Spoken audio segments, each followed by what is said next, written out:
يا مساء السعادة، ازيكم حبايبي؟ معاكم ميري أنور، جاية لكم النهارده بوصفة جامدة جدًا، وهي كرات البطاطس بالجبنة موتزاريلا، حاجة كده بصراحة عظمة، طعمها مش قادرة أقول لكم رهيبة، حلوة أوي، أوي، وأنا واثقة هتعجب حبايبي الصغيرين. يالّا نشوف مع بعض الطريقة بس استنوا لايك وشير وسبسكرايب، يالّا بسرعة على الفيديو، يالّا بينا. وهنا أنا معايا كيلو بطاطس غسلاه قبل التقشير وبعد التقشير وقطعته مكعبات، ده شكله. طبعًا بطاطس كتيرة في السوق أي نعم غالية شوية بس ولادنا بيحبوها، لمّا بعد نسلقها ونرجع لكم. بعد ما سلقناها بالشكل ده طبعًا نسلقوها بقى بالطريقة اللي تعجبكم بس ما يكونش فيها أي سوائل، أنا هنا مصفياها خالص، تمام. هانزل على الكيلو البطاطس بمعلقتين دقيق كبار، وكمان مجهزة جزراية مبشورة، أنتِ عايزة تزودي جزر زودي. ومعايا كمان خضرة كنت مخزناها شبت كزبرة بقدونس، خدت كده حوالي معلقتين، وعليها معلقة بابريكا، وعليها نص فلفل أسود، ونص معلقة كمون، وشوية كزبرة بتخليها بقى إيه تروح مكان تاني خالص، وأبدأ بقى أحط الملح بتاعي أضبطها كده، وأبدأ أخلط كل المكونات دي مع بعضها بالمعلقة، بإيدي، بالهراسة، مش مشكلة بالطريقة اللي تعجبك. شايفين ماسكة نفسها إزاي؟ عشان أنا مصفية بطاطس من المية اللي فيها. لو فيها نسبة مَيّة كانت بقت طرية معايا وهاضطر أضيف لها دقيق ودي حاجة مش حلوة خالص، هيبقى طعمها مش حلو. بُصّوا شكلها جامدة جدًا وريحتها خطيرة، شايفين؟ يالّا مع بعض نكمّل وصفتنا، ويالّا مع بعض هنجهّز الطبقة الخارجية لكرات البطاطس. هنشوف عبارة عن إيه، هنجيب كورن فليكس بقسماط الموجود عندِك، أنا أحب أستخدم النوع دوّة مش خشن ومش ناعم كده، جاهز من برّه، وهاجيب بولة فيها بيضاية وعليها حوالي ربع كوباية لبن ورشة ملح ورشة فلفل أسود.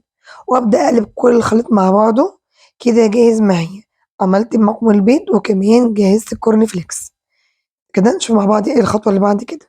هنجيب بقى جبنة موتزاريلا، أنا ما كانش عندي جبنة موتزاريلا كِوَر، كان عندي صوابع وقطعتها وعملتها بالشكل ده، أنتِ بقى عندِك مبشورة صوابع ما فيش مشكلة، ممكن تحشي بيها عادي. نمسك بقى الخليط اللي إحنا عملناه مع بعض بطاطس ونعمله كِوَر متساوية كده، ونبدأ نفتح لها من النُص ونبدأ نحشيها بالجبنة موتزاريلا. المهم ما تكونش باينة معايا خالص الحشوة بتاعتي، أداريها كده ببطاطس عشان ما تطلعش معايا أثناء القلي ويبقى شكلها مش لطيف. هانزل بقى على البيض باللبن، وأطلع من البيض باللبن أحطها على الكورن فليكس أو البقسماط، يعني الموجود عندِك برضه هيبقى حلو مش وِحِش. شبّعيها خالص بكورن فليكس بالشكل ده، وبكده هاعمل كل الكمية بنفس الطريقة وهاريّحها شوية وهاجي أقليها معاكم. وبكده أنا خلصت الكمية بتاعتي وريّحتها حوالي نُص ساعة قبل القلي. جِبنا قلاية كده فيها زيت غزير ويكون سُخن، وهانزل بالكرات بتاعتي على الزيت بالشكل ده. وبعد ما أنزل بالكمية بتاعتي في القلاية كده، بعد دقيقتين من نزولها أبدأ أخلّي النار متوسطة، علشان ما تتحرقش منّي وهي من جوّه مش ماسكة نفسها، بس هي طبيعي البطاطس أصلًا مستوية ما فيهاش حاجة نيّة، تمام. إمتى بقى أقلّبها؟ لمّا ألاقي اللون الدهبي ده، شايفين؟ طبعًا هاقلّبها مرّة و2، دي أول مرّة أقلبها كده وأسيبها حوالي دقيقتين وأرجع أقلبها على الجنب التاني لحد ما تاخد كلّها لون واحد بالشكل الجميل ده. شايفين جامدة إزاي؟ حلوة أوي وماسكة نفسها، بُصّوا مخشولة إزاي؟ بجد حلوة، والكيلو هيديكِ كمية حلوة خالص، وهتعجب حبايبي الصغيرين، إن معظم ولادنا بيحبوا البطاطس جدًا، وبيحبوا الحاجات اللي فيها جبنة موتزاريلا والمقرمشة، اعمليها لهم على طريقتي وهتعجبهم. ويالّا بقى يا قلب أختِك أنا باقلي بقية الكمية كده، عايزة لايكات كتير وكومنت تشجيعي، ولو مش مشتركة عندي تنوريني على قناتي. أدي الكمية بتاعتي شايفين شكلها؟ أفتح بس واحدة بُصّوا بقى الجمال، إيه العظمة دي!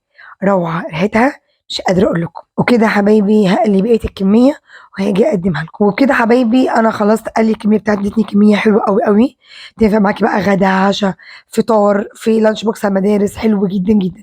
بُصّوا مخشولة إزاي، بُصّوا جميلة جدًا، بُصّوا الجبنة من جوّه، إيه الجمال ده، إيه العظمة دي!